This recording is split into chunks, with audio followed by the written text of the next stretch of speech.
Hello investors, I hope all of you had a great week. I know that I did.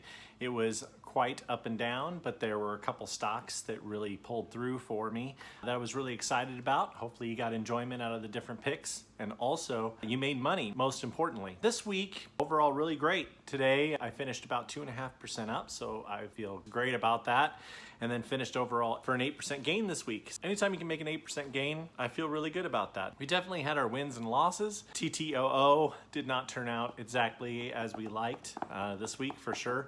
I'm 20% down in that stock, but I have faith that it's gonna come back, and I believe in the due diligence that I did on it. I really think it's worth $5 a share. We're gonna continue to hold that one. I still have that one, even though it's not on the list again. The trade of the week definitely was YAYO. Boy, that was terrific. I was able to sell that this morning for a total 68% gain in 3 days. That really helped my overall portfolio for the week.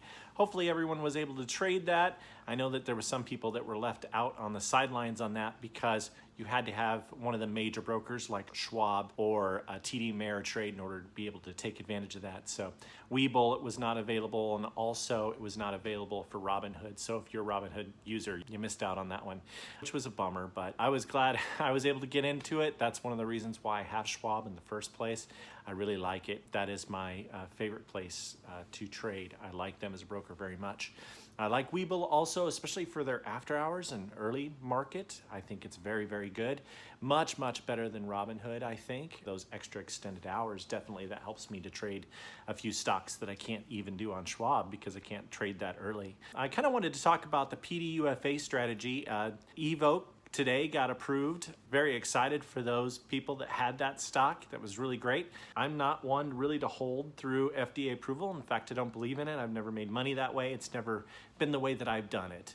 But if you would have held it through, you would have got lucky. And I say lucky, but if you did your due diligence, you felt pretty good about the prospects of that drug getting approved. I know I did. It's just I don't hold through FDA decision. My strategy is to look for a PDUFA date less than 2 weeks away, and also look for a stock that has increasing volume above its average volume. When I see those two things, then I recommend it. One thing I look for in the volume is for it to be 30% larger than average. So I also check and make sure that the company has plenty of cash.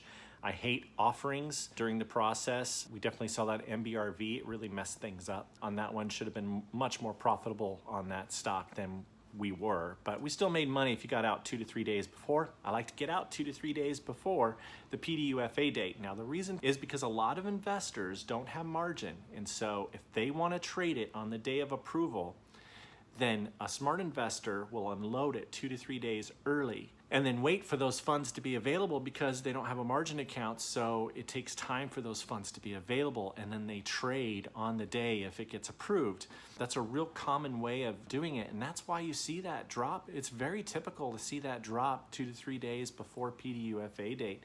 You see volume drop and you see the price go down. It's because of that. That's the reason why I have that type of strategy. Well, anyway, let me get into the list. Got a lot of good picks. Definitely for insiders, I was looking and really didn't see anything that great that happened today.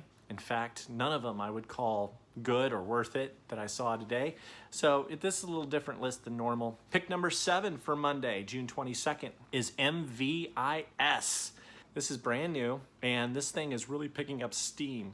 And it's going to be hard to get a good entry point on this because it's really surging. That's a very good thing. The stock is really going up. Also, it's rumors of a buyout from Microsoft. So there's lots of great reasons to be into this. Another great reason is that in the last 3 months, they've had insider activity I would call bullish. So all those kind of things just playing together, I think that this is going to be a great stock to get into. Not the typical insider in that it's one that's happened in the last couple of days, but this is one that's happened in the last 3 months that I feel pretty confident about. Number 6 is JAX. JAX. It had insider activity by multiple officers. It was very bullish activity. I feel like it's going to be a great stock. This was on the list yesterday, and it did very well. I expect it to continue. Another stock that's kind of coming back in that it had huge insider activity, just absolutely gigantic, and then the stock dropped after we bought it, is HCHC, but it had a real big bounce back day today, and we're seeing it surge, and it's worth so much more money than it's at right now. So that is number 5 on my list. I think that's going to turn around and really have a nice red to green move for us and really continue on up. Number 4, FOSL. This had a large insider purchase by a director in open market that I feel really good about. And it's already responding, so it's been a great stock for us in the very short term. I think it's definitely got continuation going up. It's worth a lot more than what it's at right now, so this is a great hold. Number 3 is HRTX. This one keeps moving up the list because it continues to do well. It goes up in price, and then it goes up in price, and then it goes up in price, and we've had quite a few days where it's been marching up. And this is all in anticipation of the PDUFA date coming up on June 26th.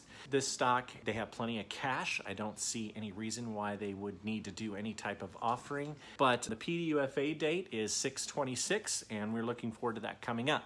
Okay, so number 2, just marching right along. Here we go. CHMA. So this has been on the list for about 3 or 4 days. It's done very, very well. Quite a bit up in it already, and I'm expecting more. I think I'm about 13% up in my personal portfolio and a lot more. It just continues to run. This has had some really interesting activity by BlackRock where they have bought shares, and so I feel real confident that this one's going to continue to move up and get a lot of excitement going into next week. This should be a really great stock for anyone who wants to hold it. Even if you're late to the game, I think this stock has a lot to go. Any of these, I still think they're a great investment, or I would not put them on the list. I know that some of these drop off the list and I end up selling them, and you see that message in Stocktwits, you know, hey, I sold this for this amount, for this gain or this loss or whatever, but that is because I want to take advantage of something new. But CHMA should be a great investment for quite a while.